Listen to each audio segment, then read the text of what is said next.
Virgo, hi! Welcome to Mr. Queen PH. Titingnan natin ang energies na parating sa inyo ngayong full moon in Taurus sa November 16, 2024, 5:28 a.m. Philippine time. Ayan. So, if you're interested in private readings, meron tayong promo, 25% discount sa mga tarot reading services ngayong November 2024. Ayan. So, yung link nasa description at sa pinned comment. Pakicheck nyo na lang information kung paano mag-book for a private reading. Okay. So, Virgo, especially Virgo rising, no? So, itong full moon in Taurus is happening in your 9th house. 9th house is about exploration, learning, pag-abroad. So, maaring yung iba sa inyo rito, meron kayong mga plans na gusto nyong ma-achieve around this time na pwede kasing may mga plans kayo tapos hindi nyo nagagawa. Parang it's just at the back of your mind. Minsan ganun na may plano tayo, nandyan lang sa isip natin pero hindi tayo gumagawa ng action. So, I feel like around this time, meron ka nang gagawing action. Meron ka nang gagawing step to finally make things happen for yourself. So, meron mga unexpected na actions na gagawin ka. Yung iba sa inyo, kung may plano kayong mag-aral, matagal nyo ng plano yan. So, ngayon, finally, mag-enroll ka na or magte-take ka na ng steps on how to improve your knowledge, your skills. Yung iba, kung gusto nyong magtrabaho abroad, mag-a-apply ka na, ayusin mo na yung requirements mo. If you are also interested in exploring your belief system, maaari ring may nagbabago rin sa mga paniniwala mo, no? This could be sa religion or any belief system na meron ka. Dahil mas nagiging open ka na ngayon sa mga bagong ideas, sa mga bagong perspective sa buhay. Some of you, pwede ring merong major travel for you. Oo. Maari ring meron kayong lilipatan or iiwanan na place na sa tingin nyo hindi na in alignment sa mga goals ninyo. Let's say nakatira ka sa city pero naka-work from home ka naman na. So, kumbaga parang hindi na siya ganun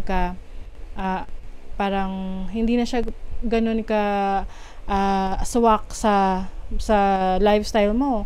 So, pwedeng lilipat ka ng province kasi mas mababa yung standard of living, mas mura yung mga bilihin or hindi traffic or kung ano pa man na mas appealing for you. So, some changes for some of you when it comes to your location or kung saan ka nakatira. Okay? And then, meron ditong opposition sa 3rd house, which is your, ito yung learning process mo. So, pwedeng meron kang plans before na hindi mo tinuloy and then eventually you want to make this happen. Okay? Dahil sa tingin mo, mas kaya mo na, mas mabibigyan mo na siya ng oras, ng panahon. The sun is about enlightenment as well. So, I think you are realizing yung iba mo pang kakayanan. Some of you, maaring yung iba lang naman, no? Kung meron kayong kapatid na parang masyadong nakikialam sa buhay ninyo, this might create some challenge or tension or conflict between the two of you. Yung iba sa inyo, meron kayong iiwasan na kapatid. Lalo na kung malalaki na kayo, may kanya-kanya na kayong pamilya. And you feel like, di ba ganito sa ibang family sa Philippines na extended yung family. Sa isang bahay, 3 families or 2 families ang nakatira. So, maaring yung iba sa inyo, bubukod, iiwas na kayo kasi pwedeng nagkakaroon ng challenges with your siblings. And you feel na you want to feel yung tawag dyan, maging free, no? Malaya. Oo. So you have positive aspects sa Neptune in Pisces in your 7th house.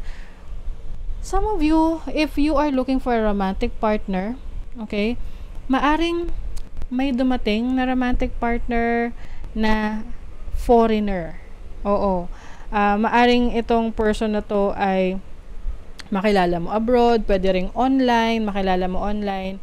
And this might, bring you a relationship na very passionate, na parang sa una, hindi ganun kaseryoso, but then, eventually, naging seryoso yung relationship ninyo na pwedeng mauwi sa higher level of commitment, kasal, pagsasama, ganyan. And also, I see someone na will be partnering with pwedeng sa kaibigan or romantic partner or sa anak ninyo, kung malalaki na yung anak nyo, partnering for a business dahil isa sa inyo may talents, may skill set. Halimbawa, anak mo magaling magluto, so pwedeng kayo magtatayo kayo ng bakery, restaurant, cafe, na kung saan magagamit ng isa sa inyo or pareho kayo yung talents nyo or abilities ninyo. Okay? So, a lot of changes. And then, some of you, if you are single, okay, maaring meron ding unexpected na romantic connection within sa workplace, sa trabaho. Oo, pwedeng yung katrabaho mo, na-realize mo, may gusto pala sa'yo, and then eventually gusto mo rin pala, ganon.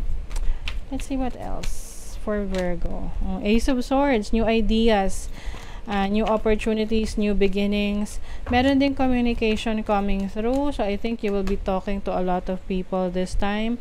Yung iba sa inyo, you're getting a lot of attention. So, ngayon, confuse ka. Especially romantically, no? Pwedeng maraming nagpaparamdam or may maraming potential for romantic connection. Syempre, ingat, no? Kasi pwedeng maging cause ng conflict yan.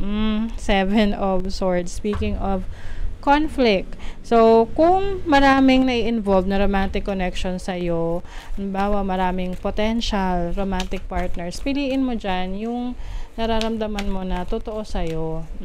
Kasi meron dyan na hindi totoo sa'yo. So, be careful. Okay?